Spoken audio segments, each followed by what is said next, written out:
আমাদের দক্ষিণা কিচেনের চিকেন পোলাও কে কে খেয়েছে, যেটা কিনা চিকেন বিরিয়ানি বলে।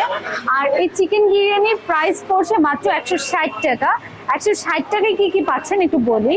এরকম মজাদার এক পিস রোস্ট, আর এরকম এক পিস কাবাব, আর তার সঙ্গে পাচ্ছেন এরকম মজাদার আমাদের দক্ষিণা কিচেনের পোলাও। আর এই প্লেন পোলাওয়ের প্রাইস পড়ছে, এই সব কিছু মিলে এটার প্রাইস থাকছে মাত্র 160 টাকা। আর তার সঙ্গে পেয়ে যাবেন এরকম এক প্লেট সালাদ। সালাদ তো সব খাবারই আমরা এমনিতেই দেই, আর তার সঙ্গে আপনারা এই মজাদার খাবারগুলো যদি টেস্ট করতে চান, তাহলে আপনাকে আসতে হবে আমাদের দক্ষিণা কিচেন রেস্টুরেন্টে। আর দক্ষিণা কিচেন মানে মজাদার বাঙালিয়ানা খাবার, যেগুলো কিনা বিয়ে বাড়ি হোক, শাহী খাবার হোক, বা ঘরোয়া খাবার হোক, প্রত্যেকটা খাবারই আমাদের দক্ষিণা কিচেনের বেস্ট। তো দেরি কেন, দ্রুতই চলে আসেন আমাদের দক্ষিণা কিচেনে।